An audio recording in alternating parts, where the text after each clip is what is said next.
Ela tem completa influência na sua vida e você certamente ouve ou já ouviu falar sobre ela. Então vem comigo que hoje eu te explico tudo o que você precisa saber sobre a taxa Selic. Editor, toca a vinheta.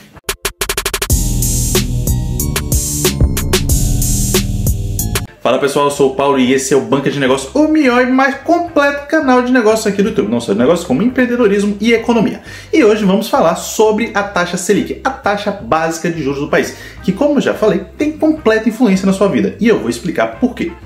Mas antes, deixa um like nesse vídeo, dá um tapa bem forte nesse like, deixa o like por favor, porque com o like você faz esse canal crescer. Esse canal crescendo ele vai alcançar mais pessoas e vai sempre me incentivar a criar mais e mais conteúdo para vocês, beleza? Se você já não for inscrito no canal, também se inscreva, porque é assim que você fica por dentro de tudo que a gente posta por aqui. Sistema Especial de Liquidação e de Custódia, em pequeno termo, Selic, foi criado em 1979 pelo Banco Central em parceria com a Anbima, antigamente chamada de Andima, que é uma associação nacional de entidades do mercado financeiro do Brasil. A Selic foi criada basicamente para mostrar mais transparência em todas as transações que existiam na época. Lembre que a internet era extremamente limitada, era algo militar naquele tempo, tudo dependia de títulos impressos. A Selic vem para transmitir mais transparência para o mercado e ser uma ferramenta na qual o Banco Central poderia intervir para poder controlar a inflação. E de quando foi criada em 1979 até a implantação do Plano Real em 1994, o Brasil vivia um período de hiperinflação muito cruel. Diversas moedas foram criadas, o Brasil mudava de moeda muito rápido, a economia não se acertava, teve congelamento de preços, teve fiscais de estado, teve muita coisa, mesmo assim não conseguiam controlar a inflação no país. Algo que com o Plano Real em 1994 vem-se a resolver boa parte desse problema. A inflação a gente está vivendo hoje em dia, mas também muito por causa da ressaca que a gente tem na pandemia, mas o Plano Real ele vem para controlar e também para modernizar e muito a economia e a política monetária do Brasil. Mas apesar de existir desde 1979, foi apenas em 1999 que a taxa Selic passa a ser a taxa de juros básica do país. Até 1999 era o TBC, taxa do Banco Central, que determinava qual era a taxa de juros básica do Brasil. Mas o que quer dizer que a Selic é a taxa de juros básica do Brasil?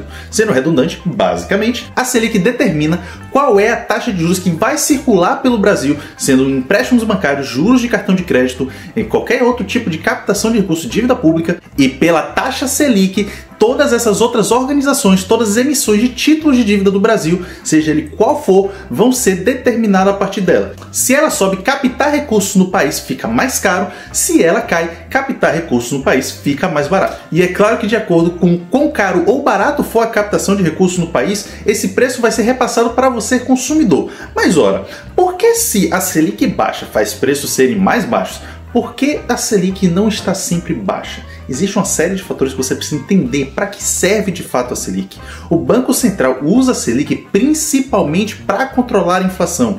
Se a inflação está dentro da meta do governo, se a inflação está controlada, está baixa, está beleza, o que acontece? A Selic cai justamente para poder aquecer o mercado, porque vai ficar mais barato pegar empréstimo, vai ficar mais barato tomar crédito, pessoas vão investir, empresários vão investir em suas empresas, seja para aumentar estoque, seja para modernizar seus equipamentos, porque eles vão esperar novas vendas, significa que a economia vai ter mais gente comprando, a economia vai estar aquecida, vai ter mais dinheiro circulando na economia.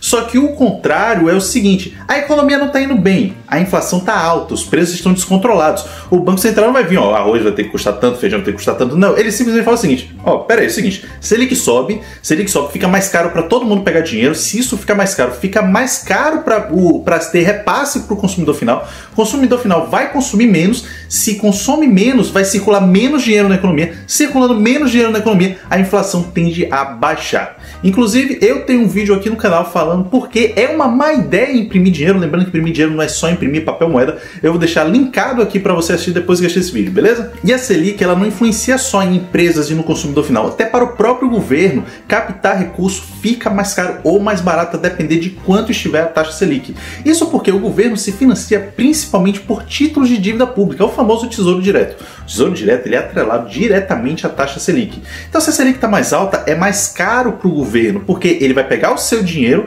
ele vai devolver o seu dinheiro com os juros que tiver determinado. Esse juros geralmente é atrelado à taxa Selic.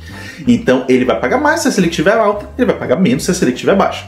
Por que o governo não mantém a Selic baixa, então? Esqueça aquilo que eu falei antes, mas por que o governo não ignora tudo e mantém a Selic baixa? É o seguinte, se o governo começa a desenfreadamente jogar dinheiro na economia, pela captação de um recurso mais barato, o que é que vai acontecer? Vai circular mais dinheiro, vai ser uma maneira mais superficial de você aquecer a economia. A economia não está pronta para ser aquecida, ela está num momento complicado, então o governo vai jogar mais dinheiro, sendo que já tem dinheiro circulando por lá.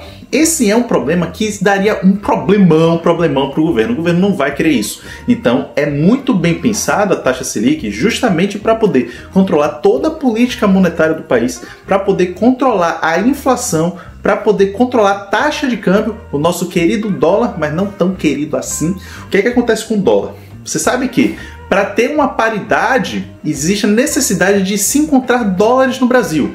Ou seja, para o real ficar mais forte, para o preço do dólar cair, precisa que entrem dólares no Brasil. Então, quando a Selic está alta, investidores estrangeiros se sentem atraídos a investir no Brasil. Eles compram dívidas do governo brasileiro. Por quê? Eles pensam o seguinte: hoje, quando eu estou gravando esse vídeo, a Selic está em 13,75% ao ano. Os Estados Unidos está em 3,25% ao ano. E os Estados Unidos está numa alta que em muito tempo não se via, porque eles também estão enfrentando um momento de inflação, ressaca da pandemia que todo mundo viveu no mundo. Então o investidor estrangeiro, ele olha para o Brasil, ele vê que aqui a taxa está em 13,75%, e ele pensa, poxa, o Brasil ele não é uma economia lixo. O Brasil não é uma economia lixo, não acho isso. O Brasil tem uma economia, apesar de ser um país meio bagunçado em política, apesar de todo gargalo, o Brasil é um país com uma economia de certa forma robusta. Não é lixo, não é nível desenvolvido, não é lixo, não é nível desenvolvido. A gente está no meio termo ali. Tem empresas muito boas, empresas gigantes, temos um agronegócio forte, temos um setor de serviço razoavelmente. Claro que ainda temos muito a evoluir. Não dá pra falar que o Brasil tá bom. Não, o Brasil tá longe tá bom. Mas ele enxerga que existe um risco muito baixo de dar calote. O Brasil não vai dar calote no título de dívida pública. O Brasil não vai fazer isso, entenda isso. O Brasil não vai dar calote. Por isso que dizem que o Tesouro Direto é ainda mais seguro que a própria poupança. Mas voltando para o que a gente está falando, taxa Selic. Ele faz uma conta de padaria. Pô, os Estados Unidos está 3,25, aqui está 13,75. Pô, ele vai ganhar 10% a mais só para colocar o dinheiro dele aqui. Então, dólar entrando, o real fica mais forte. Agora, se a taxa Selic começa a cair, esse investidor vai procurar outro lugar que esteja com uma taxa de juros alta, ou então vai levar, já que o Brasil está com uma taxa de juros baixa, vai levar para um país desenvolvido. Os dólares começam a sair, o real começa a perder força. Então, é claro que esse movimento de queda da Selic tem que ser muito bem pensado para um momento em que a economia esteja boa. Se a economia está boa, o real não vai sentir tanto impacto assim pelos dólares que estão saindo. Até porque não vão ser tantos dólares que vão sair. Se a economia do Brasil está funcionando, os investidores, mesmo com a taxa Selic mais baixa, vão querer manter dinheiro aqui dentro. Além de que o Brasil é um grande exportador, então exportando mais a economia mais forte, o Brasil exportando mais e mais dólares também vão entrar aqui na economia. Então é uma decisão muito importante que é tomada a cada 45 dias pelo Comitê de Política Monetária do Banco Central, o famoso Copom. Se reúnem sempre em 45 dias para determinar se a taxa Selic sobe, se a taxa Selic desce ou se a taxa Selic continua igual. Lembrando que quando eu estou gravando esse vídeo, a taxa Selic é 13,75% ao ano.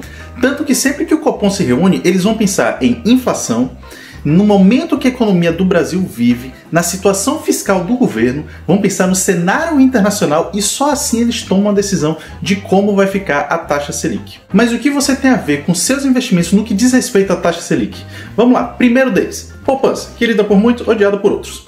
A poupança ela é atrelada diretamente à taxa Selic. Se a Selic estiver acima de 8,5% ao ano, a poupança vai render, por regra, 0,5% ao mês mais uma taxa referencial.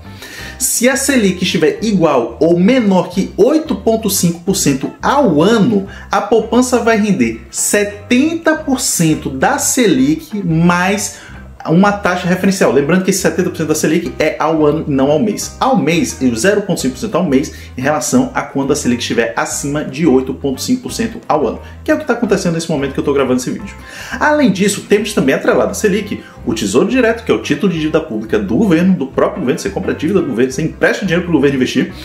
Temos também CDBs, RDBs, LCI, LCA, uma sopa de letrinhas de muitos investimentos que são atrelados, de renda fixa, que são atrelados à Selic, que eu vou explicar para vocês em vídeos futuros, então fiquem ligados. Por isso que é tão importante que você se inscreva no canal, porque só assim você não vai perder conteúdos como esse que eu vou trazer para vocês, tá bom? Deixa um like, dá um tapa nesse like, o like vai ajudar demais o canal a crescer, beleza? Muito obrigado por assistir até aqui e te encontro no próximo vídeo.